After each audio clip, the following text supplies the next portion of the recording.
दोस्तों, क्या आपने कभी सोचा है कि दुनिया के सबसे मशहूर चिकन ब्रांड्स में से एक दिवालिया कैसे हुआ? जब सब कुछ अच्छी तरह चल रहा था। 1998 में KFC ने रूस और एशिया में बड़ी उम्मीदों से एक्सपेंशन शुरू किया, लेकिन जल्दी ही उन्हें महसूस हुआ कि स्थानीय स्वाद और सांस्कृतिक पसंद उनकी अमेरिकी रणनीति से मेल नहीं खाते। 1999 में कंपनी के ग्लोबल रेवेन्यू में 12% की गिरावट दर्ज की गई, जो ब्रांड के लिए बड़ा झटका था। वहीं प्रतिस्पर्धी ब्रांड्स जैसे मैकडोनल्ड्स और सबवे लोगों को नई ऑफर्स के साथ आकर्षित कर रहे थे। KFC मैनेजमेंट ये दिखता है कि उन्होंने ट्रेंड्स पे ध्यान नहीं दिया और वही उनके पतन की शुरुआत थी। KFC की US में बिक्री भी गिरने लगी क्योंकि लोग हेल्थियर खानपान को ज्यादा पसंद करने लगे। जब 2000 का दशक शुरू हुआ, मार्केटिंग की दिशा बदलने लगी, लेकिन KFC पुरानी रणनीतियों पर अड़ा रहा। 2001 में कंपनी ने KFC नाम के नीचे नया लोगो लॉन्च किया, लेकिन लोगों को वो बदलाव पसंद नहीं आया। उसी साल फूड क्वालिटी को लेकर कई देशों से शिकायतें भी आने लगीं, जिससे भरोसा कमजोर हुआ।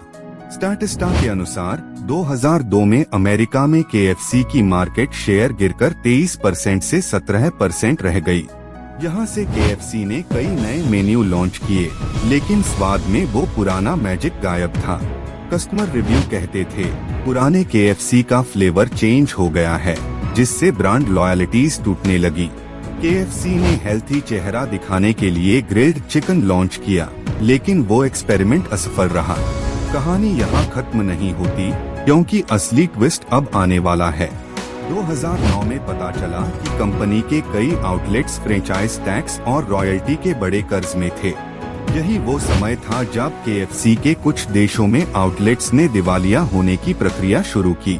कई जगहों पर कर्मचारियों को महीने का वेतन भी नहीं मिल पा रहा था, जिससे विश्वास और गिर गया। और अब आता है वो शॉकिंग फैक्ट जिसने KFC की कहानी को हमेशा के लिए चेंज कर दिया। 2010 में यंग ब्रांड्स ने पाया कि उनकी करीब 60% आय KFC से नहीं, बल्कि अन्य ब्रांड्स से आ रही थी।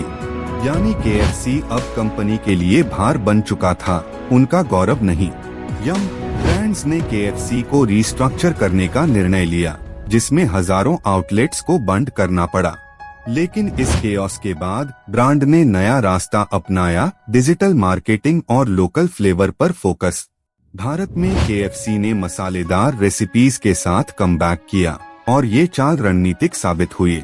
ग्रेजुअली कंपनी ने सस्टेनेबल सप्लाई चेन और इको फ्रेंडली पैकेजिंग नीति अपनाई। KFC ने सोशल मीडिया पे भी बड़ा धमाका किया, कर्नल सैंडर्स के फनी अवतार से लोगों को आकर्षित किया। लेकिन हमें ये कभी नहीं भूलना चाहिए कि हर ब्रांड को समय समय पर बदलना पड़ता है। अगर वो चेंज नहीं करता, तो मार्केट उसे यही सिखाती है, जो रुकता है वो गिरता है। दिवालिया होने से लेकर रीबर्थ तक KFC की ये यात्रा एक गहरी सीख देती है। यानी गिरना बुरा नहीं, गिरकर उठना ही ब्रांड की सच्ची पहचान है। दोस्तों, अगर आपको ये कहानी पसंद आई तो हमें बताइए, क्या KFC फिर से वो पुराना स्वाद पा सकती है?